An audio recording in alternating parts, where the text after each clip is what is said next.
Hi, I'm Miss Campbell. This is Chapter 9 in Fish in a Tree. It's called A Bag Full of Nothing.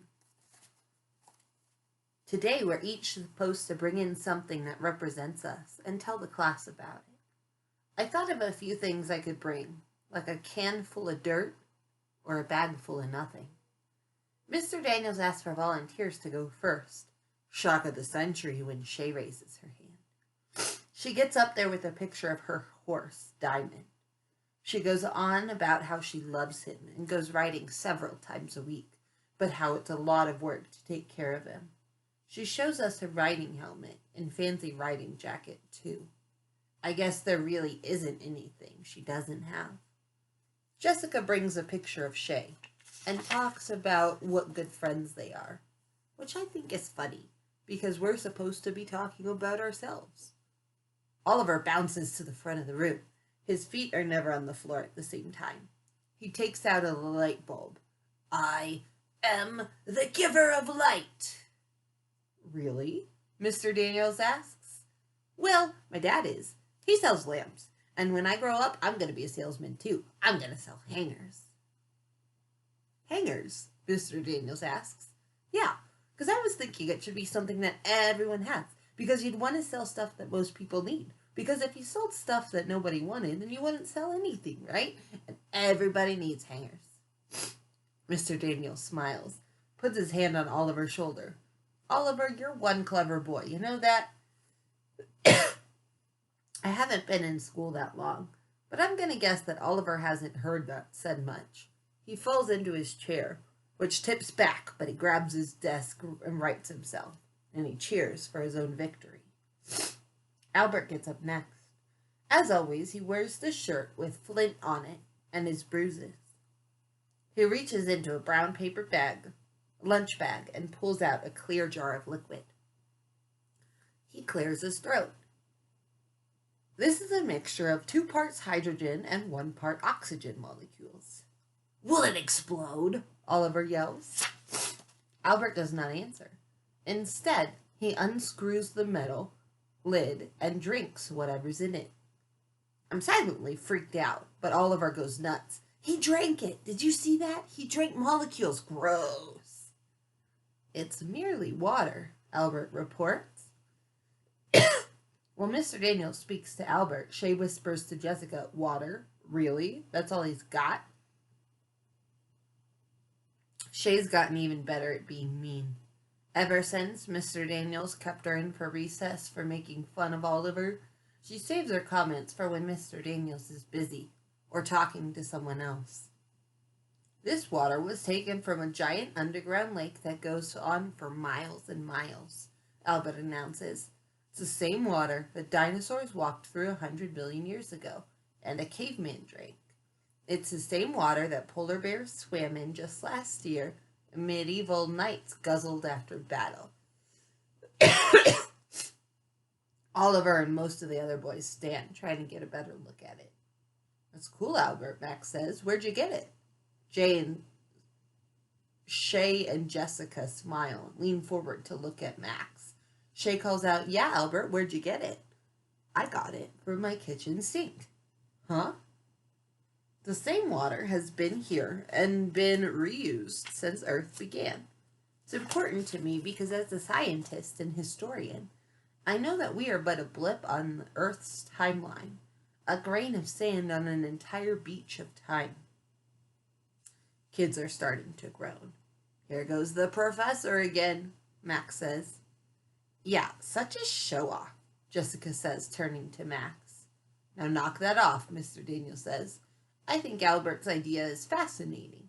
How Earth has recycled its water over and over. Extraordinary, Albert. Next he calls on Keisha. She carries a small box and holds it like whatever's inside will break easily. When she takes out a cupcake, the boys argue about who will get to eat it. This is a cupcake that I made. It isn't from a box mix. It's homemade. And why is that important to you, Mr. Daniels asks. I like to bake. I told my mom I want to start a business when I get older. She said there's no time like the present. So, this is the first one I'll show to anyone outside my family. My God, Shay whispers. She acts like she's the first to make a cupcake. It's not even decorated or anything. Shay, please keep your comments constructive, Mr. Daniels says. Yes, it's plain on the outside, Keisha says, half smiling at Shay. But it's the inside that matters. Keisha takes out a knife out of her box and cuts the cupcake in half and shows us the inside. As you can see, it says yum on the inside. How'd you do that? Suki asks. I'm surprised to hear her talk. She hardly ever says anything. I've been experimenting with making letters out of different kinds of dough. I stand the letters up in the cupcake batter and carefully cover them with more batter. Do you lick the spoon when you're done? Oliver asks. I like to lick the spoon. My mom says too much sugar isn't good for me. She doesn't bake much because... Oliver, Mr. Daniels says, pulling on his own ear. Oliver stops right away. Then Mr. Daniels looks at the cupcake. Wow, Keisha, that's pretty impressive. I'm going to call my baking business Hidden Messages, the better way to send a note. That's fantastic, Keisha, Mr. Daniels says. The possibilities are infinite.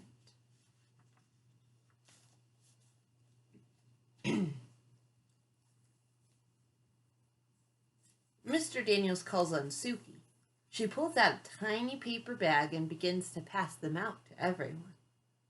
I bring 2 foods to share. One is homosembi, my grandfather's favorite. Other is wasabi peas. They are maybe spicy. Food in America tastes... She turns to Mr. Daniels. What is correct word? All of a sudden, Max jumps up and runs to the sink, followed by Keisha and Jessica. Too hot, Max yells. The 3 push each other a bit, trying to scoop water into their mouths. Ah, yes, Suki continues. Bland is correct word. Food here is bland. She seems to think that the 3 kids at the sink are both funny and odd. I think how hard it would be to move to a different country, have to learn another language. I can't even handle one. Mr. Daniels laughs, holding the little bumpy bright green pea between his fingers. They don't look that hot. Most people in the class are too chicken to eat it now, pushing it away. Suki looks a little hurt. Albert puts one in his mouth. He eats it, but looks like he's in pain. His eyes even water. He says with a gasp, I like it, Suki. Thank you.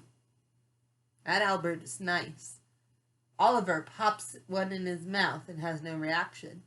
Oliver, Mr. Daniels asks, you don't think it's hot? Nah, I'm the only one in my family that can finish a fireball without taking it out of my mouth. My mother says I must have no taste buds at all. My dad says... Mr. Daniel pulls on his earlobe again and says, thanks, Oliver. Oliver's mouth is open, ready to keep going, but he says, thanks, Mr. Daniels. Do they have some kind of signal or something, I think? Suki continues. These foods mean much to me because I share them with grandfather. Many things about Japan I miss, but grandfather I miss most. Also, I missed wood carving with him. He made me wooden blocks, and I carved gift for him and sent. So that's why she has the wooden blocks, I think. I eat these foods because they remind me of Japan and my grandfather. I feel sad for her. What are the crackers made of? Asks Albert. Suki turns to him. They're made of shrimp and fish bones. It isn't just Oliver who goes wild over that one. Most everyone says, yuck. Suki looks up at Mr. Daniels, who turns to the class. Now, quiet down. Shrimp and fish bones? She asks. We prefer lobster in our family. Albert raises his hand. I would just like to point out that lobster is a very expensive meal now, but in the olden days it was served only to peasants and slaves who revolted and demanded that they only be served lobster twice a week. And, he swallows, I think fish bones would have some excellent nutritional properties. Suki smiles for a second before she scurries back to her seat. Mr. Daniels gives Albert a solid nod.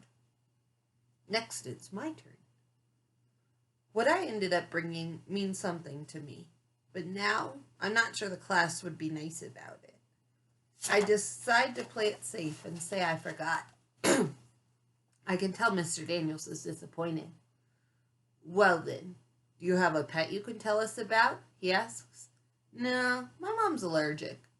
This reminds me of my dad crawling around in the living room on all fours, pretending to be the puppy that I begged for. Oliver starts to bark like a dog. Mr. Daniels says, too much of that, Oliver.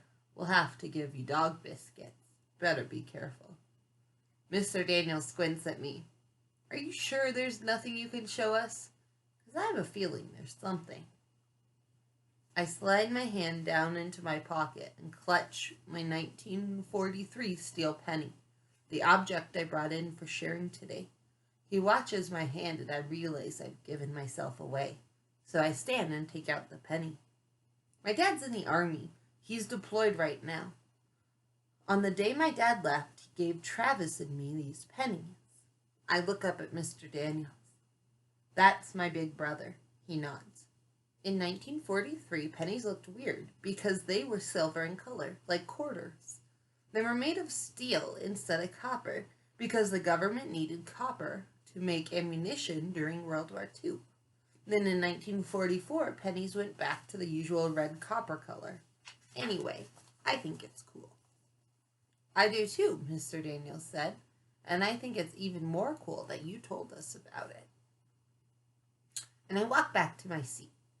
I think of how when Dad left, he said that when we look at the steel pennies, we need to remember that we are unique too.